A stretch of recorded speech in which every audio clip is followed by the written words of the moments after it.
Tunay pong itinataas namin ang iyong banal na pangalan. Dito po sa aming kalagitnaan, salamat po Panginoon, sapagkat ang iyong presensya ay nasa bawat isa. Salamat po sa bukas na kalangitan. Salamat po sa banal na Espiritu na kumikilos at kikilos pa sa amin ngayon dito. Sa iyo ang papuri, sa iyo ang pagsamba. Sa matamis na pangalan ni Jesus, ang lahat po magsabi, praise the Lord. Praise the Lord. Buksan po natin ating mga Bible sa aklat ng Philippians. Philippians chapter 2, verses 1 hanggang 16. Babasahin po natin ang sagutan ng kanyang salita. Sa akin po ang first slide, sa inyong pangalawa hanggang umabot po sa dulo, babasahin sabay-sabay. If you have any encouragement from being united with Christ, if any comfort from His love, if any common sharing in the Spirit, if any tenderness and compassion, Then make my joy complete, by being like-minded, having the same love, being one in spirit and one. do nothing out of selfish ambition or vain conceit. Rather, in humility, value others above yourselves, not looking to your own interests, but each of you to the interests of the others. In your relationship with one another, have the same mindset as Christ Jesus, who, being in very nature God, did not consider equality with God something to be used to his own advantage. Rather, he made himself nothing by taking the very nature of a servant, being made in human likeness, and being found in appearance as a man. He humbled himself by becoming obedient to death, even death on a cross. Therefore, God exalted him to the highest place and gave him the name that is above every name, that at the name of Jesus every knee should bow in heaven and earth and under the earth. And every tongue acknowledge that Jesus Christ is Lord, to the glory of God the Father. Therefore, my dear friends, as you have always obeyed, not only in my presence, but now much more in my absence, continue to work out your salvation with fear and trembling. For it is God works in you to will and to act in order to fulfill his good purpose. Do everything without grumbling or arguing. Sabay-sabay. So that you may become blameless and pure, children of God without fault, in a warped and crooked generation. Then you will shine among them like stars in the sky as you hold firmly to the word of life. Ang Diyos po ay purihin sa pakabasa at pakarinig ng kanyang mga salita. Bago ka maupo, kumuhay ka ng iyong mga katabi, sabihin mo sa kanya, ang imahe ng Panginoon makita sa atin. So ito po yung pinamagatan natin, imaging the King. Sapagkat sabi natin lagi, we were created in the image of God and we are created to image God. Everybody say image.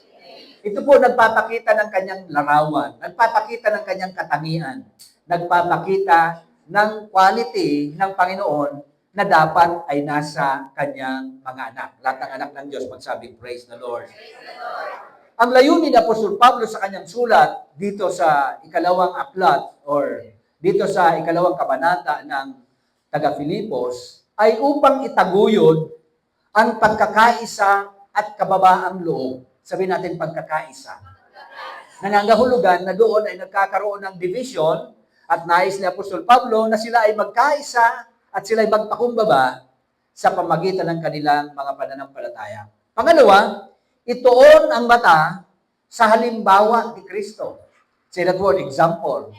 Kung meron tayong modelo, sabi natin last time, let Jesus be your model, let Jesus be your motivation. Dapat ang Panginoon po ang modelo natin para ikaw po ay hindi bumagsak, upang ikaw ay hindi ma-discourage kapag tinitingnan mo yung iyong kapwa na nagkakamali na, mga kapatid, si Kristo po ang tingnan natin. Sapagkat kung ang Panginoon ang ating focus, tiyak ko po, hindi ka mahuhulog. Pangatlo, nalayunin ni Apostol Pablo upang palakasin ang kanilang katatagan sa gitna ng mga pagsubok. Araw-araw meron tayong pagsubok. Araw-araw meron tayong pinagdadaanan. Gusto ng Panginoon malakas ka. Gusto ng Panginoon mapagtagumpayan mo ang pagsubok na yan. At yan ay sa pamamagitan ng aktibong pakikibahagi sa buhay ni Kristo. So, ito po yung kanyang objective. Ito yung kanyang purpose. Ang pinaka-tema talaga niya, maging isa sa pag-iisip, maging isa sa pagmamahalan, at maging isa sa pamumuhay na merong mababang kalooban. Ayon sa halimbawa ni Kristo, na siyang lubos na nagpakumbaba at itinampok ng Diyos. Nung siya ay sumunod sa Ama, nung siya ay mamatay sa krus ng Kalbaryo, nung siya po ay naghandog ng kanyang nag-isang buhay upang tubusin tayo sa ibabaw ng lupa. What are the points to ponder in this imaging the King? Ano yung mga mahalagang bagay na dapat nating i-consider sa mga sulat na ito ni Apostol Pablo sa mga taga-Filipos? In imaging the King, consider these three things. Number one, His premise, the process, and the progress. Pag sinabing premise, ito po yung assumption. Yung process, ito po yung procedure na pwede nating daanan. At yung progress, ito po yung ating paglago sa ating pananampalataya. So ano ba ang assumption dito ni Paul about the position? Ang sabi ng verse 1, if you have any encouragement from being united with Christ. Say that word, united with Christ. Na tayo ay nakipag-isa sa Panginoon. Sabi sa Corinthians 5:17, whosoever is in Christ is new creation. The old things has gone and the new things has come. If that is your position in life, kung yan po ang ating kalagayan, katayuan sa buhay, mga kapatid, inaasahan na tayo na nakipag-isa kay Kristo, sabihin mo sa katayin mo, maayos ang buhay mo. Ano pa ang assumption dito? If any comfort from His love, if any common sharing in the Spirit, if any tenderness and compassion, kung mayroong mga comfort sa buhay, dahil sa pag-ibig ng Panginoon sa atin, o kaya sa pagkikibahagi, o kaya sa kababaang loob, mga kapatid, iyang posisyon na yan, dapat nating panindigan, dapat nating panghawakan, ipamuhay, ipakita sa bilog na banwaan na ikaw ay tagasunod kan sa tuyang kaburangan. Kaya nga ang sabi sa 2 Corinthians 5:17, therefore, it is a word of conclusion. Therefore, if anyone is in Christ, he is a new creation. Siya ay bago na. Kaya, take note mga kapatid, kapag ikaw ay nagkakamali, anong sasabihin ng iba? Akala ko ba? Tagasunod yan ng Panginoon. Akala ko ba? Nagbabasa ng Biblia yan. Akala ko ba? Disipulo yan. In other words, meron kasi silang expectation sa buhay na kapag ikaw ay nakipag-isa sa Panginoong Jesucristo, inaasahan na itong ating buhay na ito matuwid sa harapan ng Diyos at sa harapan ng ating kapwa. Kaya nga, ang sabi sa John 1:12, yet to all who did receive Him, to those who believe in His name, He gave the right to become children of God. Nung ikaw ay nagdesisyon na tanggapin ang Panginoon, nung ikaw ay nagdesisyon na sumunod sa ating Panginoon, kapatid, yung time na yan, ikaw ay binigyan ng karapatan. Sabi niyo, ano yun? Na kanyang maging tagapagmana. Maging anak ng Diyos. At lagi nating binabanggit, kung merong tagapagmana ng langit, kung merong tagapagmana ng kaharian ng Panginoon, sabihin mo sa katayin mo, ikaw yun. It is the pleasure of the Father to give you the kingdom. But take note mga kapatid, yung kingdom na yan ay mayroong kaakibat na responsibilidad. Kung yan ay pagpapala, meron po siyang katungkulan.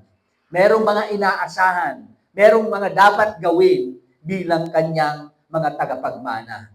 Sabi nga sa Romans 8:17, now, sabi natin now, if we are children, then we are heirs. Heirs of God. Co-heirs with Christ. Kung tayo ay anak, tayo ay tagapagmana. Sabi nyo sa tayo, mayaman ka pala. Heirs of God. Ang Diyos ang may-ari ng langit at ng lupa. Kung siya ay iyong ama, kapatid, mayaman ka pala. Pero ang kayamanan na yan, lagi natin binabanggit, meron do yan kaakibat na responsibilidad. Dapat panghawakan, dapat panindigan. Meron kang gagawin bilang tagasunod ng Panginoon. Not only heirs of God, co-heirs with Christ. Anong ibig sabihin? Kapwa tagapagmana ni Kristo. Si Jesus ang nag-iisang anak ng Diyos. Wala nang iba. Kung bakit ikaw ay naging anak? Because of the principle of adoption. Say that word, adoption. Nung tinanggap mo ang Panginoon, ikaw ay inadapt. Ikaw ay inaring anak ng Panginoon. Kaya tayo, mga kapatid, ay naging anak ng Diyos because of Jesus Christ na tinanggap mo sa iyong puso. Kaya kung ang Panginoon ay nasa atin, mga kapatid, yung posisyon na yan, panghawakan mo yan, panindigan mo yan, at pagtagumpayan mo kung merong mga pagsubok na dumarating dahil ikaw ay anak ng Panginoon Jesucristo. Somebody say, hallelujah. So hindi ka basta-basta. Ikaw ay nakaupo kasama ng Panginoon doon sa kanan. Sabi sa Ephesians, we are seated with Christ.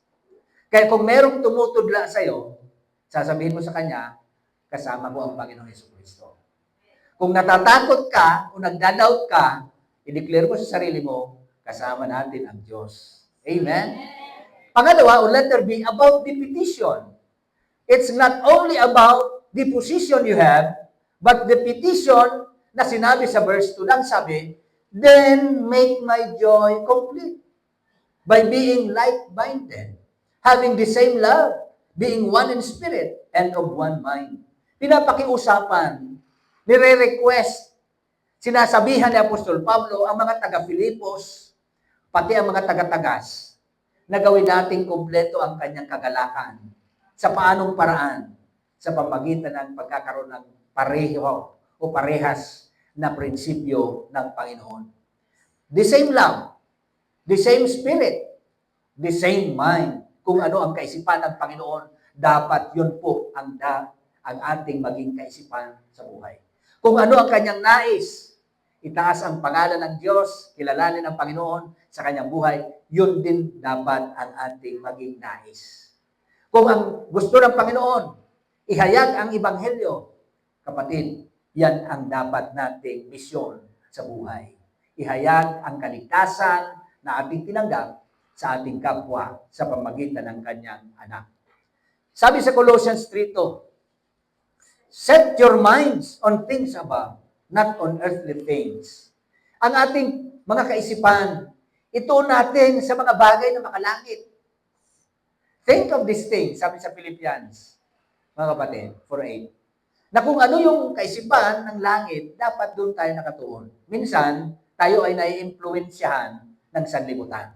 Ano ang priority ng sanlibutan? Material na bagay. Pagkain, inumin, damit, pera, kayamanan dito sa lupa. Yan ang priority ng sanlibutan. Minsan, tayo po ay nai-impluwensyahan yan. Kaya ang hikayat sa atin ngayon, ang ating tuunan ng pansin, walang iba, kundi ang mga makalangit na bagay. Kaya nga binanggit ng Panginoong Jesucristo, sapagkat kung nasaan ang iyong kayamanan, nandoon ang iyong puso. Binanggit ng Panginoon, mag-impok kayo ng kayamanan sa langit, sapagkat doon hindi nasisira. Walang bukbok, walang langgam, walang takla, o kung ano pa na maninira. Walang magnanakaw. Doon ka mag-impok ng kayamanan. Dito sa lupa, kapag nag-impok ka ng kayamanan, ay maaaring nakawin. Maaaring yan ay kainin ng langgam o kaya ng bukbok. O kaya yan ay maaaring kalawangin. Pero sa langit, walang kalawang, walang magnanakaw. Kaya sabi ng Panginoong Yesus, doon natin iimpok ang ating kayamanan. Kapatid, kung nasaan ang iyong kayamanan, nandoon ang iyong puso. Kaya lagi nating binabanggit, kapag pakiramdam mo, ayaw mo nang mag-pray, pakiramdam mo, ayaw mo nang mag-attend sa simbahan, pakiramdam mo, ayaw mo nang magbasa ng kanyang salita, yan po ay babala. Nangangahulugan, lumalayo na ang iyong puso sa kanyang kalooban. Sabi mo sa katahin mo, babantayan mo yan. Ephesians 4:22 says, you were taught, tinuruan ka, to be made new in the attitude. Not only in the attitude, but the attitude of your mind. And to put on the new self. Ilagay ang bagong ikaw. Created to be like God in true righteousness and in holiness. Tayo ba, mga kapatid, ay tinawag ng Panginoon upang ang ating mga katangian, ang ating pag-uugali ay makaparehas sa Kanya. Na ilagay natin ang bagong tayo, bagong nilalang, bagong kaisipan, na nilalang upang tayo maging makatuwiran, upang tayo maging banal. Sabi baga ng Panginoon, be holy, for I am holy. Maging banal kayo, sapagkat akong tumawag sa inyo ay banal. Sa 12:14 ng Hebrews ang sabi, magpakabanal kayo, sapagkat yung hindi banal, hindi makakakita sa Kanya. Kaya ganito ang encouragement sa atin, ang pakiusap sa atin, ang command sa atin ni Apostol Pablo at ng kanyang salita ngayon, panindigan mo ang posisyon na ikaw ay anak ng Diyos, ilarawan mo ang larawan ng Panginoong Yesus, kakitaan ka ng pag-uugali na nagpag-uugali ng kaharian ng Diyos. Magkaroon tayo ng self-assessment. Ano pa ba sa mga panahon ito ang humihila sa iyo upang ikaw ay lumayo sa Kanya? Ano ba ang mga bagay na pumipigil sa iyo upang ikaw ay maglingkod sa Kanya? Karamihan dyan, sasabihin natin mga kapatid, mga material na mga bagay sa sanlibutan. Yung mga masimba ka, pagkatapos may mabakal, may tindahan ka, mapupundo sa imong gustong pag-amay. O kaya, mabasa ka ng Bible, mabasa ka ng kataramon ng kaguranan, may ma-text, maapod sa imo, mahagad mo yung advice sa imo. Mga bagay na kung titingnan mo, i-assess mo, yun ay kaparaanan ng kaaway para ikaw ay unti-unti lumayo sa Diyos na buhay. Kaya, mga kapatid, anything or anyone that you will separate you from the Lord, ang tawag ko dyan, mga kapatid, idol sa buhay. Idolatry po yan. Diyos-Diyosan yan. Ano bang bagay, sino mang tao na nagiging hadlang upang ikaw ay lumapit kay Hesus Kristo, yan po ang iyong idolo. Gusto ng Panginoon sa Kanyang kalan. Gusto ng Panginoon, commitment mo sa Kanyang kaharian. Kaya kung meron kang unahin mo ang Kanyang kaharian at ang Kanyang katuwiran. Ang materials na bagay na yan, idadagdag na lang. Somebody say, thank you, Lord. Thank you, Lord. Sabi nga ng isang author, ang buhay na kasama ang Diyos ay malakas na lubos. Sabi mo sa katayin mo, maging malakas ka. Bakit? Kasama natin ang Diyos. Di ba? I can do all things through Christ who strengthens me. Kaya mong gawin. Paano? Kung kasama mo si Kristo. Pero ang tanong, ikaw ba ay merong struggle upang hanapin ang kanyang mukha? Ikaw ba ay merong dalamhati sa pagpunta mo sa kanyang kaharian o sa pagsunod mo sa kanyang kalooban? Kung meron man, kapatid, meron kang katuwang, walang iba kundi ang Diyos na makapangyarihan. Pangalawa, the process. Not only the premise or the assumption about us, but the process na dapat nating pagdaanan. Sabi ng iba, trust the process. Yung pinagdadaanan mo, pagtiwalaan mo, pero sinasabi sa inyo ng Bible, trust the Lord with all your heart, with all your heart. Ang Panginoon na ating pagkatiwalaan ng atin. Ano man ang iyong pinagdadaanan, itiwala mo yan sa Kanya sapagkat kung kasama natin ang Panginoon, magiging matagumpay ka.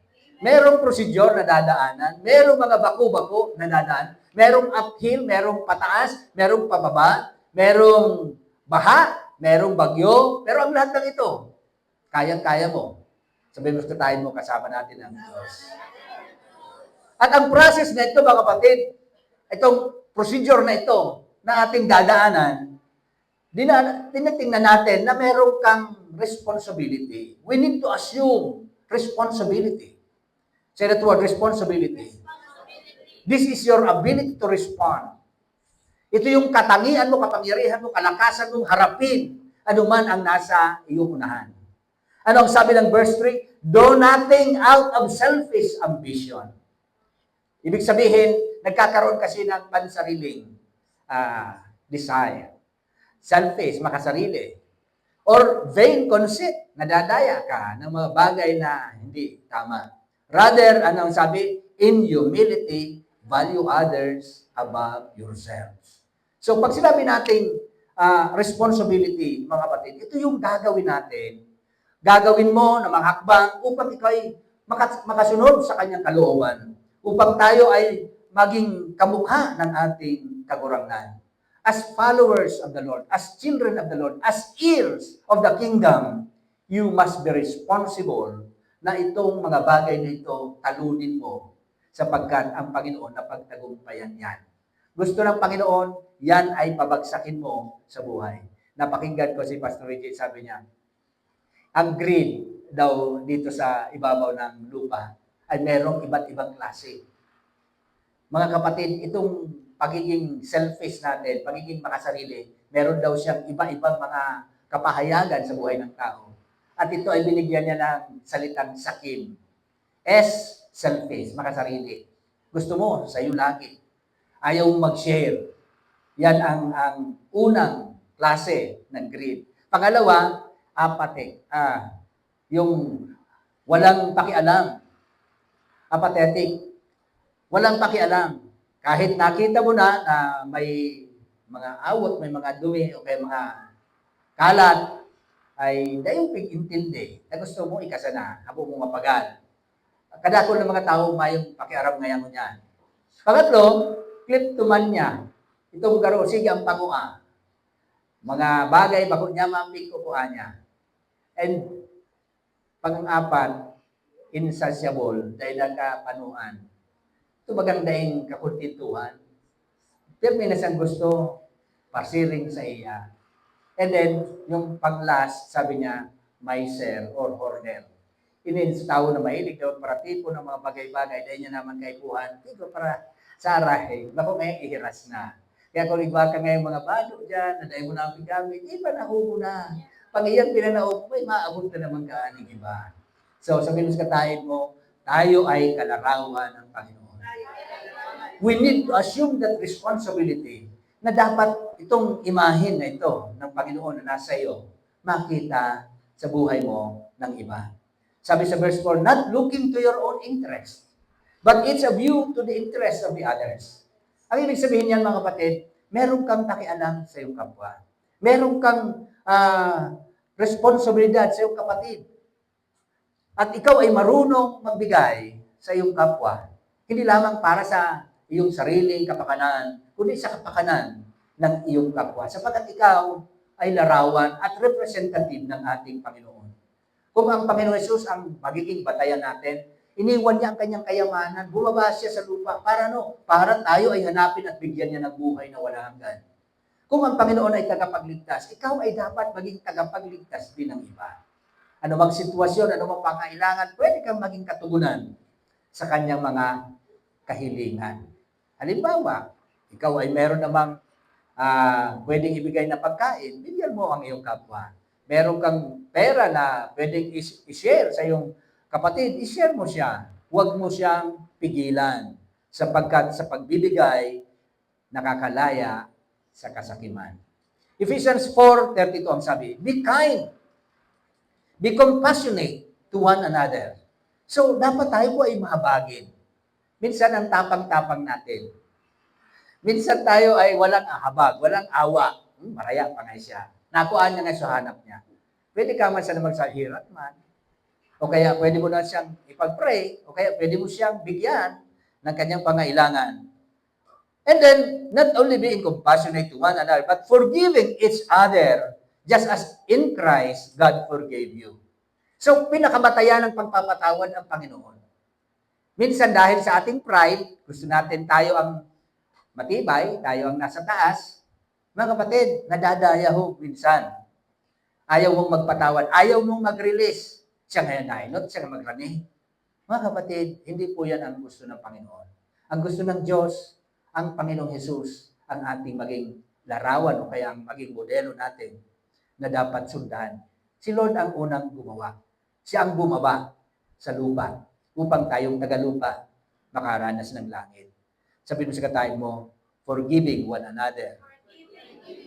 Colossians 3:23, ang sabi, whatever you do, work at it with all your heart, working for the Lord, not for human masters. It is the Lord Christ you are serving. Lagi natin nakikita dyan sa munisipyo, no? Service to people is service to God. May katotohanan po yan. Kapag ikaw ay naglilingkod sa iyong kapwa, i-declare mo, sabihin mo sa iyong sarili, you are doing it for the glory of God. Sa ganung paraan, yung paglilingkod mo sa tao, nagiging paglilingkod sa Diyos. Sabihin mo sa katayin mo, tatandaan mo yan. Ano bang bagay? Maaaring yan ay responsibilidad mo sa opisina, sa eskwelahan, sa trabaho, sa iyong kapwa, sa community. Kapag yan ang lagi mong dinideclare, that you're doing it for the glory of God, yung trabahong yan, kapatid, may puntos sa langit. At hindi nawawala ang regalo ng Diyos doon sa mga naglilingkod sa Kanya. Corinthians 15:58, hindi nasasayang ang iyong paglilingkod. Time will come, you will receive your reward. Doon sa langit. Pero kung lagi kang galit, o kaya ayaw nating magpatawad, o kaya gusto mo ikaw lang, ikaw ang sentro ng iyong buhay, kapatid, masusulong yon, mawawala yon, walang reward. Kaya dapat tingnan natin ang liwanag ng salita ng Panginoon, gawin natin, i-apply natin sa ating mga buhay. Sa ganung paraan, tingin sa'yo ng Diyos, matalino. Luke 6:31, anong sabi? Do to others as you would have them do to you. Do unto others. Gawin mo sa iba yung gusto mong gawin nila sa iyo. Actually, ito po yung golden rule na sinasabi sa banal na kasulatan.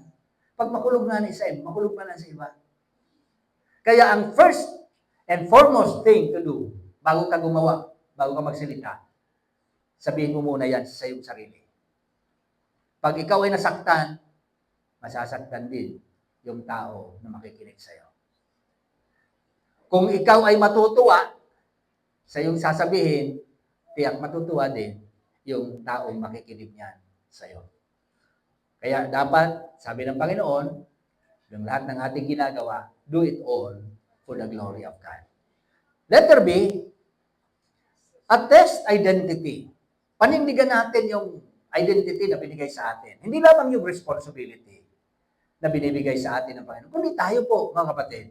Dapat ay yung pagkatao mo, yung pagiging taga-sunod mo, pagiging disipulo mo, sabi diyan, in your relationship with one another, have the same mindset as Christ Jesus.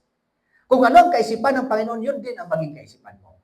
Kung ang Panginoon ay masunurin, dapat masunurin din tayo. Sapagkat yun ang ating identity. Yan ang ating katauhan, katangian na dapat nating paghawakan.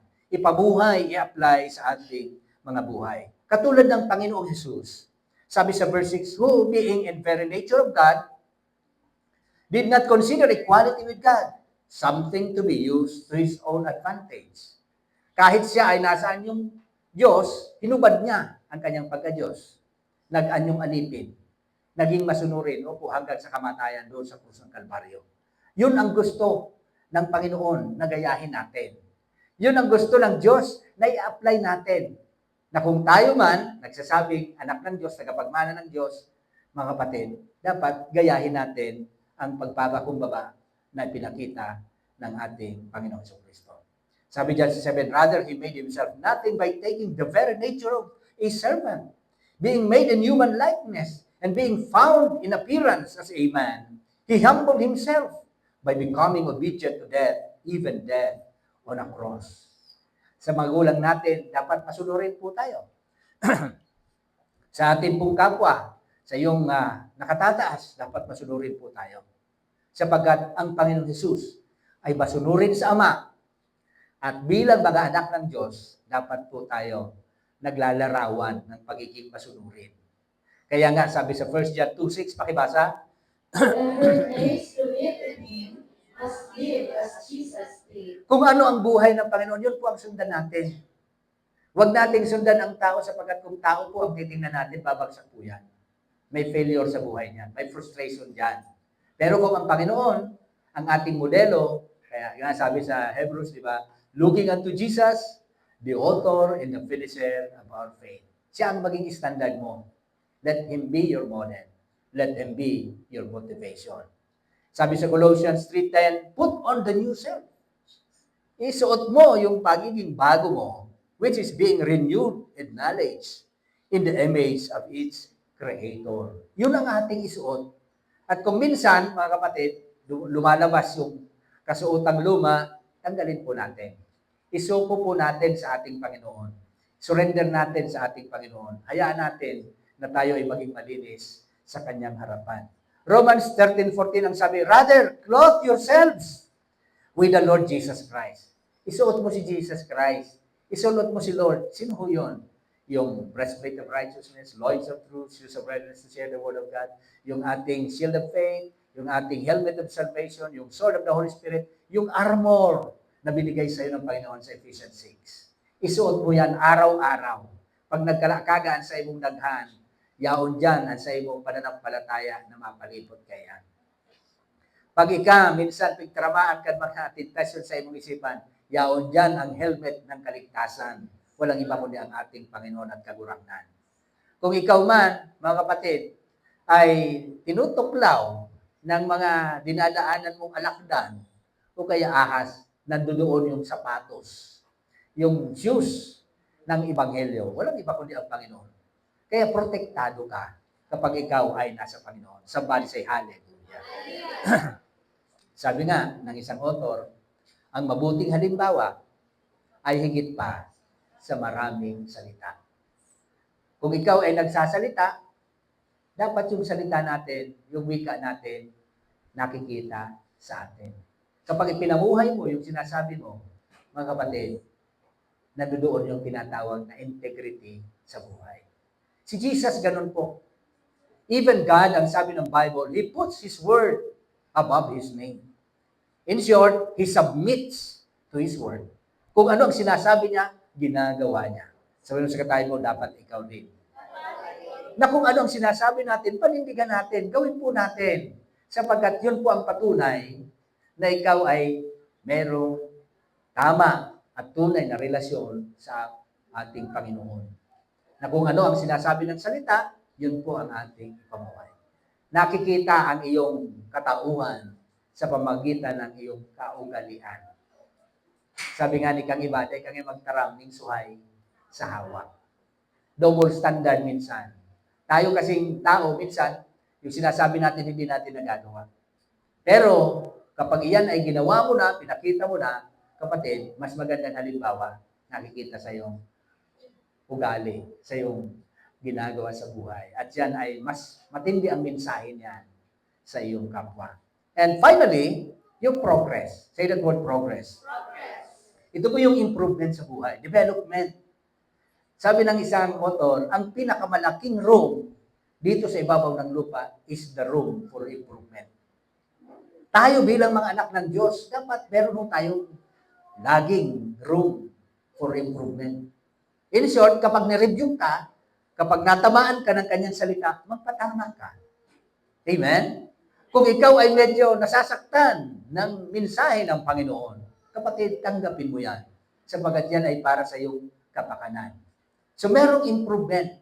Kung kaito, dati, nagbabasa kang Bible monthly, ngunyan, libuhon mo naman na weekly. Nag-improve na, may development na. Kung nagpipray ka kaito sa semana, mag-pray ka naman yung 3 times a week. Yan. Kung di ka nagsisimba once a month, libuhon mo naman yung 4 times a month. Ibig sabihin, merong improvement. Sapagkat ang ating buhay ay punong-puno ng pagbabago. At kung tayo po ay magbabago, baguhin natin, gawin natin, mga kapatid, for the glory of God. Ano ang sabi? I can do all things through Christ who strengthens me. So, sa katayin mo, maging maaga ka. Letter A, promotion. Verse 9 says, therefore, God exalted him to the highest place and gave him the name that is above every name. Iprinomote niya yung anak, si Jesus Christ, pagkatapos niyang mamatay sa krus ng Kalbaryo. Siya po ay prinomote ng Ama. Anong promotion sa kanya? Siya po ay ginawang Panginoon ng mga Panginoon. At lahat ng tuhod, luluhod sa Kanya, dito sa lupa at doon sa langit. Lahat ng dila, lahat ng may dila, magsabing Amen. Magdi-declare na that He is the Lord of Lords. He is the King of Kings. Kaya ang sabi diyan, lahat ng tuhod, luluhod, lahat ng dila magsasabi na na si Jesus ang Lord. Siya ang Panginoon. Kapatid, siya ba ang tunay na Panginoon ng ating mga buhay? Kung siya ang tunay na Panginoon ng ating mga buhay, sabihin mo sa katayan mo, dapat siyang nasusunod. Pag pighugakan ka, naugod mo hugak. Masimba ko. Pighugakan magkawagbasa, naugod mo hugak magbasa. Magbasa ka ng katarawo ng kagurang na takakanon bagayan ka sa tuyang kalag. Amen? Let us be promoted in the sense of improving ourselves for the glory of God. Sabi nga sa Bible, from glory to glory, He's changing me. Hayaan natin na tayo ibinabago ng Panginoon araw-araw. Kapatid, tanong ko sa iyo, ilang taon ka na ba na sumasampalataya sa Panginoon? Meron bang pagbabago simula nung ikaw ay nag-commit sa kanyang pangalan? O parehas lang? Meron bang improvement na nangyari sa iyong pagkatao nung ikaw ay mag-commit ng buhay sa Panginoon? Ang iba minsan, mga kapatid, lalo nagro-ro. Kaya ito, aktibong maray. Mayroong nagbabasa ng tataramo ng kagurangnan. Pero nagpara luway-luway na wala. Sabi natin, nagbabago. Sabi sa verse 10, that at the name of Jesus, every knee should bow in heaven and on earth and under the earth. Sa langit, sa lupa, maging sa ilalim ng lupa. Anong ibig sabihin yan? Ang ibig sabihin yan, He is the Lord of all. Siya ang Diyos, ang Panginoon ng lahat. Sa ibabaw ng lupa, sa ilalim ng lupa, sa kalangitan, lahat magsasabi, siya ang Panginoon. Every tongue acknowledge that Jesus Christ is Lord to the glory of God, the Father. Tayo bilang mga anak ng Diyos, mga kapatid, sa iyong pagsunod, pagpasakop sa Ama, sa ating pagsunod sa Kanyang kalooban, time will come, you will be promoted. Amen? Ipopromote ka ng Panginoon. Itataas ka ng Panginoon. Bakit? Pangako yan ng Panginoon.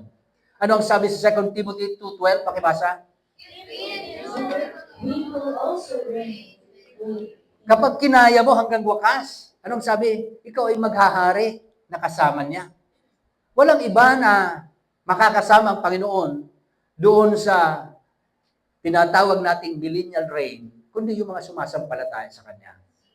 Kaya kamayan mo ang dalawang katabi, sabihin mo, ikaw yon.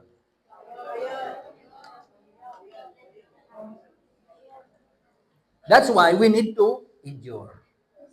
We need to endure. Dapat daanan mo, tahakin mo, puntahan mo. Kahit medyo difficile, tiyagaan mo. Because after that, pagkatapos niyan, mga kapatid, blessing na. Pagkatapos niya, mga mahirap na daan na yan, nandoon yung destinasyon na kung saan ang kagurangnan naghihintay sa iyo. Sapagkat ikaw ay tinalaga na maging matagumpay sa buhay na ito. Revelation 3:21, pakibasa. The one who is victorious, and who did the right is seated with me on my throne, just as I was victorious and sat down with Father on his throne. Kung ang Panginoon ay naging matagumpay, ikaw ay isinet ng Panginoon. Naka-program sa iyo na ikaw ay maging matagumpay. Pastor, minsan bumabagsak ako. Minsan bumabagsak ka para makita mo na hindi mo kaya. Pero kapag kasama mo ang Diyos, magiging matagumpay ka. Sabi ng Biblia, to the one who is victorious, I will give the right to sit with me on my throne. Kung merong victorious, kung merong matagumpay dito sa sanlibutan, mga anak ng Diyos yun. Why? Because they have Christ. He is Christ, the victorious one. At because you have the Christ, sabihin mo sa katayin mo, you are more than conqueror. Ikaw ay higit pa doon sa mga mananakop na yon. Bakit? Sapagkat ang Panginoon ang ating kalakasan, ang Panginoon ang ating katagumpayan. Ikaw ay uupo na kasama niya sa kanyang trono. Doon sa Ephesians, makikita doon ang Panginoon pinaupo sa trono ng Ama. sa kanan ng trono ng Ama. Nandito yung Ama, sa kanan nandun si Jesus. Pero sa larawan na ito, kapatid, doon sa kanan ng anak, meron ding nakaupo. Kung sino yon, mga anak ng Diyos yun. And everybody say, why? Because we are co-heirs with Christ. Ikaw ay kapwa tagapagmana ng Panginoon. Palakpakan natin ng malakas ang Panginoon.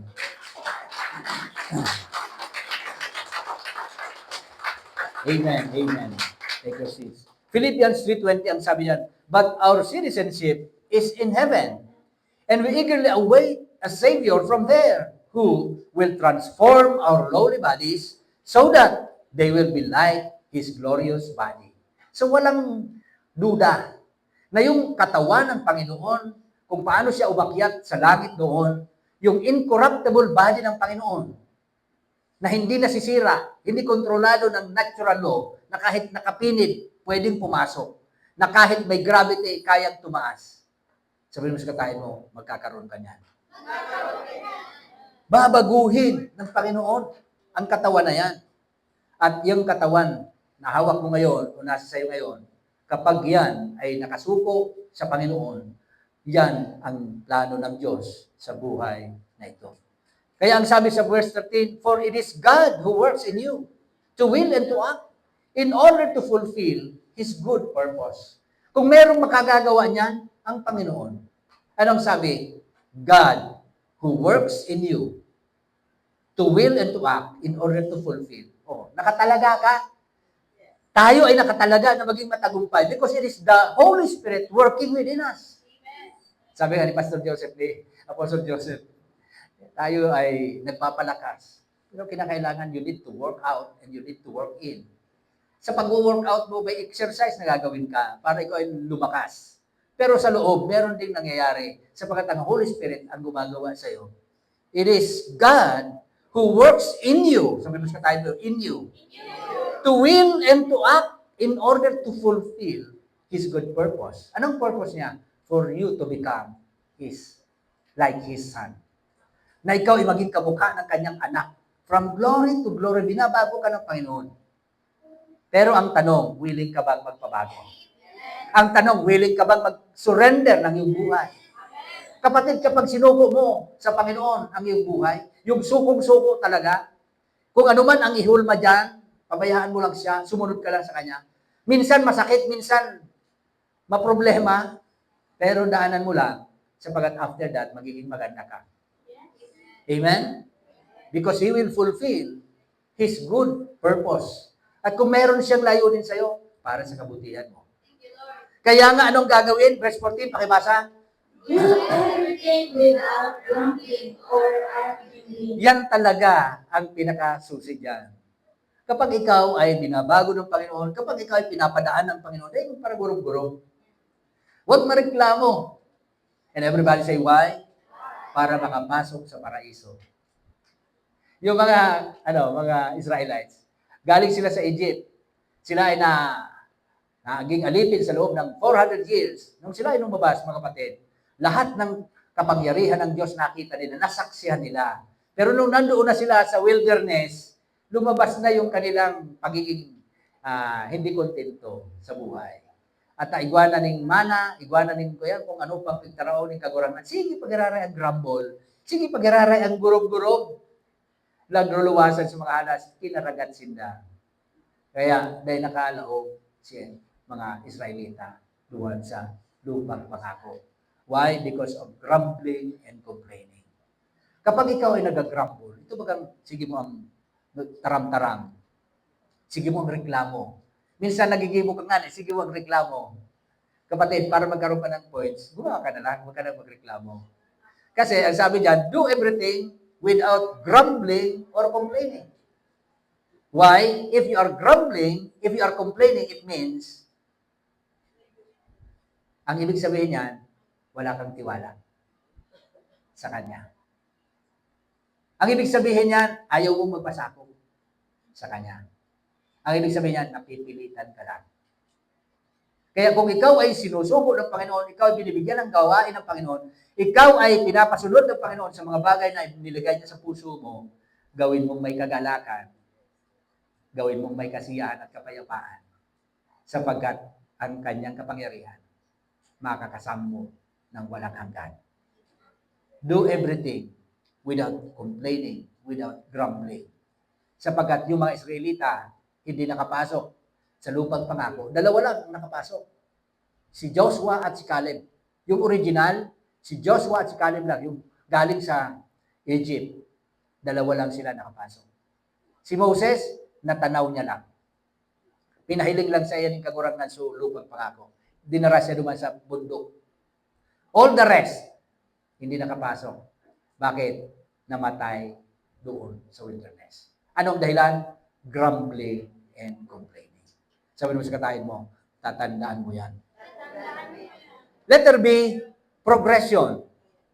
Verse 12 ang sabi, therefore, my dear friends, as you have always obeyed, not only in my presence, but now much more in my absence, continue to work out your salvation with fear and trembling.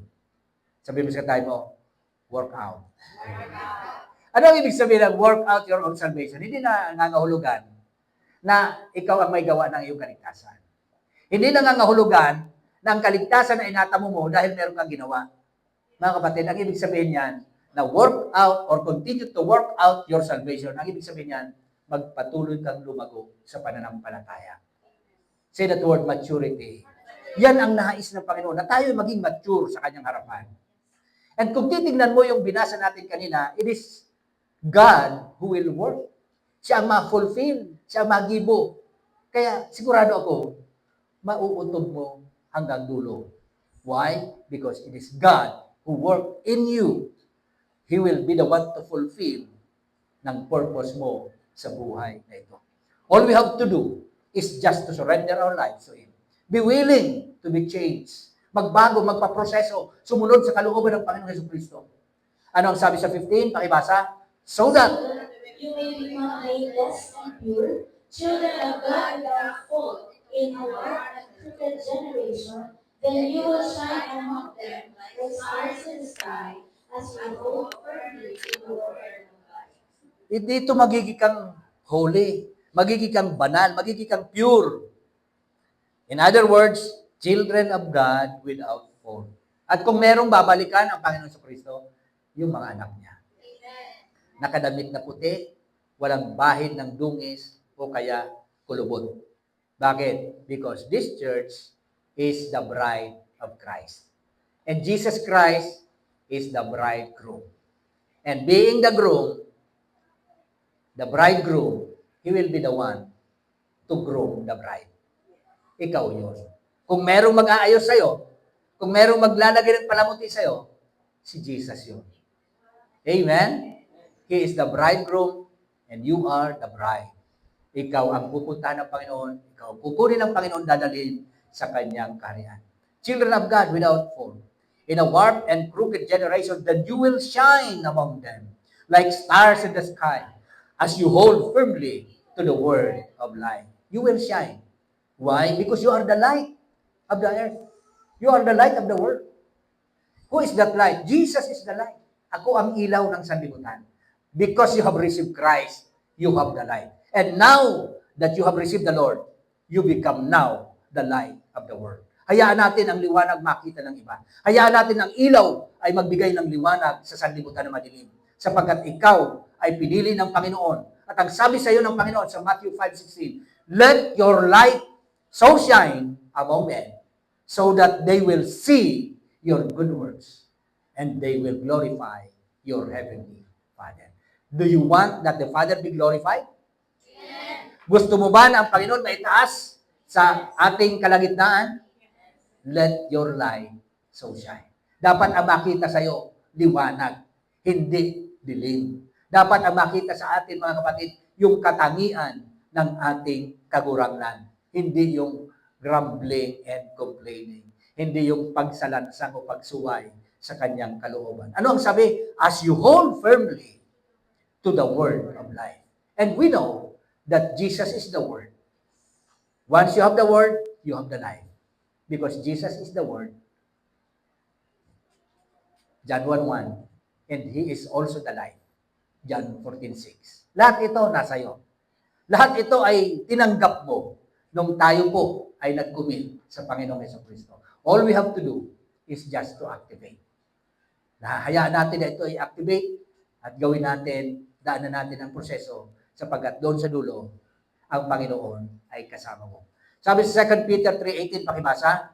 But grow in the grace and knowledge of our Lord and Savior Jesus Christ. To Him be glory both now and forever. Amen. Say that word, grow. Anong ibig sabihin niyan? You are ready. Na magpabago. Hindi ka stagnant, hindi ka stunted, hindi ka mungan, kundi ikaw ay lumalago sa pananampalataya. Sabi ko nga ni Subago, kung kayo nagbabasa ka once a month or once a week, doon nagdagan muna. Ibig sabihin, may pagbabago, may improvement, may growth, may pagbabagong nangyayari sa buhay na ito. Sabi sa 2 Timothy 2:15, pakibasa. Do your best to present yourself to God as one approved, a worker who does not need to be ashamed and who correctly handles the word of truth. Do your best. Yan ba ang tinalaga sa iyo ng Panginoon? Gawin mo. Maglingkod ka. Present yourself. Approve unto God. Nangangahulugan na kung ano ang approve sa Kanya, yun ang iyong ginagawa. So, sa katayin mo, do your best. Hebrews 6:1, pakibasa. Therefore, let us move beyond. And be taken forward to maturity. What does it mean? It means progression. Paglago sa buhay, pag-mature sa buhay. Be taken forward to maturity. We are unto perfection. We are not perfect, just forgiven. But the thing is, the Lord is working in us in order for us to become like Him from glory to glory. Somebody say hallelujah. Galatians 6:9, pakibasa. Let us not become weary in doing good, for at the proper time we will reap a harvest if we do not give up. Karamihan sa atin, minsan tayo kasi napapagod. Gano'n ba itong habok ko na? Pero tandaan mo kapatid, kapag nararamdaman mo yan, kasi merong paparating na blessing. Gusto ng kaaway, tamarin ka. Gusto ng kaaway, hindi ka magtuloy. Gusto ng kaaway, magsalita ka laban doon sa pagpapala mo. Kaya, take note, maging babala sa atin, sa ating pananampalataya, na kapag ikaw nararamdaman mo na, piktamad ka na, tigugakan ka na, garuhabok muna, kasi may blessing na galing sa Kanya. Paparating sa'yo. You need to overcome that. Hindi pwede ma-promote na hindi napapasaran yung di ba? Sa DepEd ngayon, meron. Pagka hindi marunong magbasa, huwag ipasa. Ibig sabihin, you need to pass the test. And as believers of the Lord, we need to pass the test in order for us to have the blessing coming from the Lord. Sabi diyan, do not be weary in doing good. Sa proper time, you will reap a harvest. Pero may sabi diyan, if we do not give up. Pero sinasabi ko sa iyo, you will never give up. Sinasabi ko sa iyo, you will not give up. Sinasabi ko sa inyo, kapatid, hindi ka nakatalaga na mag-give up. Although there are failures sa buhay, pero ang Panginoon, binabangon ka, pinapalakas ka. Sapagat ikaw ay nakatalaga na maging matagumpay sa buhay na ito. Ikaw ay tinalaga ng Panginoon na sa dulo, aabot hanggang dulo. Why? Because the Lord is the one working in us to fulfill the purpose para sa iyo. Somebody say, thank you, Lord. Palakpakan natin ng malakas ang Panginoon. Sabi nga ng isang author, pakibasa, Ang kanilang puso ay laman at taman. kaya yung mga attitude na ito na pinapakita natin, binabago ng Panginoon. Yan po, kapatid, ay larawan ng Panginoon. Dapat yan ay mahayag sa ating kapwa, sa ating komunidad, sapagkat tayo ay nilikha ayon sa kanyang mukha. At ang asal na yan na maganda, yan po ay yaman natin. Yan po ay dangal natin sapagkat yan ang galing sa ating kakurangan. Sabihin natin, dakilang Diyos, salamat po sa iyong mga salita. Aking napakinggan, tinatanggap, pinaniniwalaan. Maghari ka po. Masunod ka po sa aking buhay. Muli kong hinahirang ang aking buong buhay sa paglilingkod sa iyo. Sa pangalan ni Jesus. Amen.